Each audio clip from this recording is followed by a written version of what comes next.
আজকে চলে যাচ্ছি বেহুলা আর লক্ষিন্দরের সেই ঐতিহাসিক বাসর ঘরে, যে ঘরের গল্প আমরা ছোটবেলা থেকে শুনে আসছি। এসবি স্যাটিসফাইড লাইফের আজকের এপিসোডে সবাইকে জানাই আন্তরিক স্বাগতম। আজকের এই ভিডিওতে আমরা দেখব সেই রহস্যময় ও কাহিনীতে ভরা বাসর ঘর, যেখানে ভালোবাসা, সাহস আর ইতিহাসের এক অসাধারণ গল্প লুকিয়ে আছে। চলুন তাহলে দেরি না করে শুরু করি আজকের সেই রোমাঞ্চকর যাত্রা।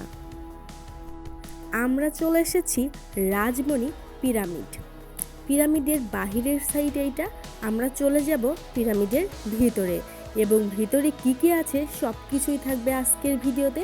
তাই ভিডিওটি স্কিপ করবেন না, ছোট্ট ভিডিওটি পুরোটাই কন্টিনিউ করে দেখেন, তাহলে অবশ্যই এনজয় করতে পারবেন। আর পিরামিডের ভিতরে অনেক কিছুই দেখার মতো আকর্ষণীয় জিনিস আছে। তো চলুন ভিতরের দিকে আমাদের সাথে আপনারাও প্রবেশ করুন। আমরা প্রথমেই চলে যাব বেহুলার বাসর ঘরে, তারপরে অন্য সব কিছু দেখা যাবে। তো বন্ধুরা, এই ঘরের ভেতরে ঢোকা একদমই নিষেধ, কিন্তু পাশের সাইডের সব কিছু আপনাদের সাথে শেয়ার করছি। দেখুন এখানে কত সুন্দর একটা বাসর ঘর, আর চারিদিকে কত সুন্দর লাইটিং করা। আমার কাছে পার্সোনালি ভালো লাগছে, জানি না আপনাদের কাছে কেমন লাগলো, অবশ্যই কিন্তু কমেন্টে জানাবেন। এবার চলুন ভিতরের দিকে যাওয়া যাক।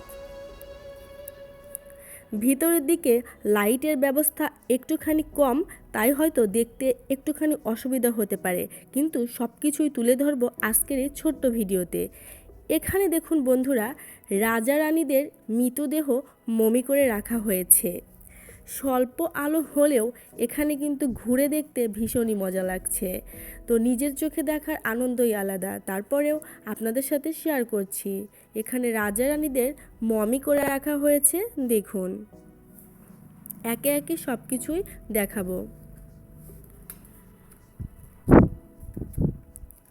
এপাশেও রাজা রানীদের মৃতদেহ মমি করে রাখা হয়েছে। এই পিরামিডের মধ্যে অনেক কিছু আকর্ষণীয় আছে, একে একে সব কিছুই দেখতে থাকুন আমাদের সাথে বন্ধুরা, আপনারাও। আর অবশ্যই কমেন্ট করে জানাবেন আপনাদের কোন অংশটি ভালো লেগেছে, কোন জায়গাগুলো ভালো লেগেছে। আমি কিন্তু সবার কমেন্টের উত্তর দেই। বন্ধুরা এখানে দেখুন রাজাদের পোশাক, আগেকার আমলে রানীদের পোশাক কেমন ছিল সেগুলো কিন্তু এখানে সুন্দরভাবে সাজিয়ে রাখা হয়েছে। এখানে রানীদের পোশাক অনেক জমজমাট আর আকর্ষণীয় তাদের ছিল এই আগেকার আমলের পোশাকগুলো। দেখুন কিভাবে প্যাকেটিং করে সাজিয়ে রেখেছে যাতে আমরা দেখতে পারি। এই পাশে আছে মহারানীদের অলংকার, দেখুন তাদের সময়ে অলংকার ডিজাইনগুলো কেমন ছিল। এই পাশেও মহারানীদের অলংকার, গলার হার থেকে হাতের চুড়ি, কানের দুল সবকিছুই আছে এখানে।